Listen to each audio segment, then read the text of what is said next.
This is reposted. Oh, it's like to start this way, Andrew. I'm going to paint you the start to your day, and then I'm going to ask you a question. So you wake up, you want to check your computer's not working.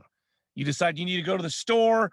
On the way to the drive to the store, you catch every single light. When you get to the store, you go to check out, and the line that you chose is moving slower than every other line. What would your first thought be if all of these things happened to you? That's my everyday life. That's not different. That happens to me. I never pick the right line. I hit red lights all the time. And my computer works pretty much. But yeah, that's my life. So what is your thought typically when all of these happen? I mean, that's just that's my baseline reality. So my thought is like, well, that sucks. That's what my reality is, but let's make up for it in other ways. Okay. Today's quote comes from Rob Bell, who said, "The universe is rigged for your growth," in one of his podcasts. Then all of them pass. Do you know who Rob Bell is, Andrew?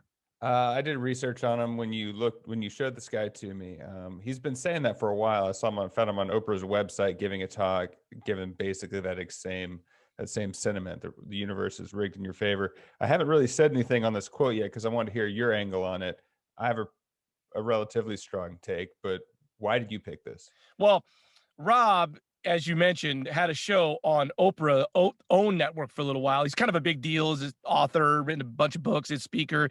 And in this podcast, he's talking about him trying to pitch shows goes to Netflix, HBO, Prime. Like he has all these meetings set up to go pitch this one show that he had recorded.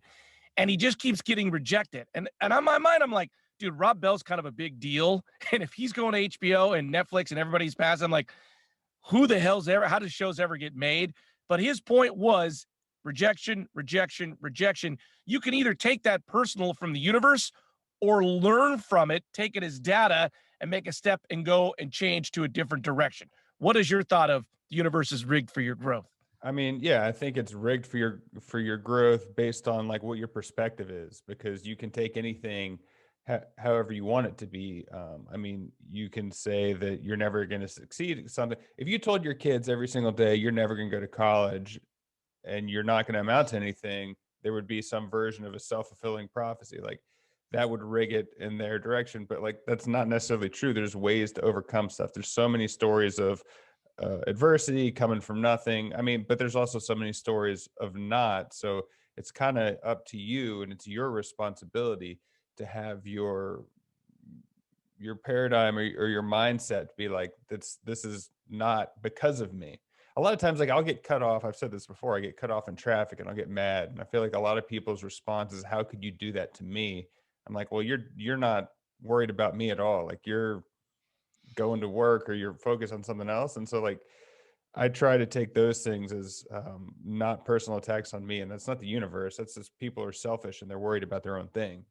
No, and I think we're a lot alike. I definitely take being cut off personally, but the universe is not doling things out personally. Let's go back to the Serengeti, right? If you're sitting there, I mean, the universe has always been rigged against something, right? If you're sitting there, you realize if I leave the cave, the mountain lion might eat me. So it probably ate a couple of people that came out of the cave, but human beings had to figure out, okay, well, let's make a spear or let's do something. I mean, just think of the universe, right? It's been around for 13 billion years, is still expanding, is still getting bigger. Like that's the whole point of it, in my opinion, is are you expanding with the universe? Are you learning from the data that you're taking in? And or are you just banging your head against the door or wall going and doing the same thing? Yeah, something that I thought about when thinking about this, that we're two straight white guys. Deck is relatively stacked in our Yeah, favor. We're born in the for sure. US. I was sitting around with some friends, and this is a year or two ago, and I was like, just came through with this question. I was like, if you could be born in any time period, what would you Hmm. be? And like I've thought about that before. I'm like, oh, it'd be kind of cool to be like a nobleman in like 1600s England or whatever. And he's black, and he's like, what do you mean? Like, I would have been in a terrible situation if I was born anytime after 1980 or something. And like that was an interesting thought, that it's easy for me to be like the universe is bent in your favor, and for some people it's not. And again, you can have whatever perspective you want. I forgot that famous Holocaust guy who he was an author after he got out and basically gave perspective on different things. So you can make the best of whatever hand you're dealt, but I think it comes down to perspective. No, for sure, for sure. Just a couple of examples. Walt Disney, the famous guy who started Disney, he was fired from a Missouri newspaper for not being creative enough. So whether he was or he wasn't, he literally took a dart and said, you know what, maybe I have to start being creative. Think about another example is Apple computers. Steve Jobs comes in. They're not really doing anything. Essentially, I mean, they were making Macs, but he puts it all together with the MP3 and the phone and completely changes the trajectory, once again, seeing what the universe is giving him. This is off topic of the quote, but I think getting fired is maybe one of the best things that can happen to you if you respond to it in the right way. I do think that success can be a trap. Like if you set yourself in the right trajectory, you get the right job, you're making good amount of money, like you'll have a set life. But like to be wildly successful or to have more autonomy, like being fired, Richard Branson dropping out of high school, like you said, Walt Disney getting fired, Steve Jobs got fired.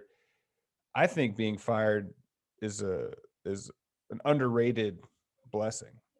Remember, we were just listening to that Jerry Seinfeld podcast and the major comedy store in LA where he moves from New York to LA, and Missy, whatever her name is, says, sure. Yeah, you need hardship in your life. You're never going to get a gig here. And it completely changes Jerry Seinfeld to have to work other shows. Well, yeah, he was top of the heap doing comedy in New York. And he's like, well, I need to move to LA. And there was buzz about him. And he said he was writing about 3 days a week. And after Mitzi is like, you're not going to play the Comedy Store, he went from 3 days a week to 7 days a week. He probably would have been successful no matter what. But, yeah. I mean, that drive, it lights a fire. Like failure can light a fire. The Rob Bell character, I think, is interesting.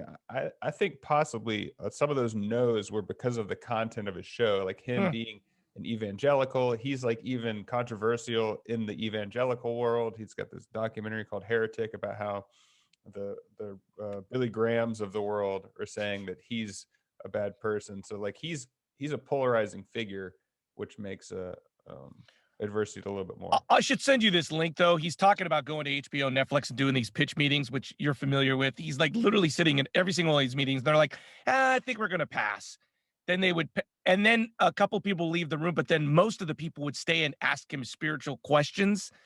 He would spend longer talking questions as like a pastor after the pitch meeting than the actual pitch meeting. And he's like, wait a minute, I just pitched you on a spiritual show, and here we are talking about spiritual things, and you won't accept the spiritual show. Yeah, I mean, they have to appease to mainstream media. I'm making this about me. He's at least getting these meetings. I can't get the meetings.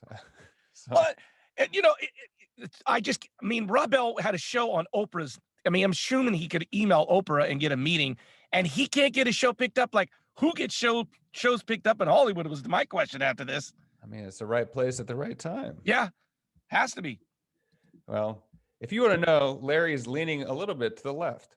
You can find us at Reposted Podcast on Facebook, Twitter, or Instagram. I'm Andrew Keller for Deep Space Nine saying thanks for stopping by.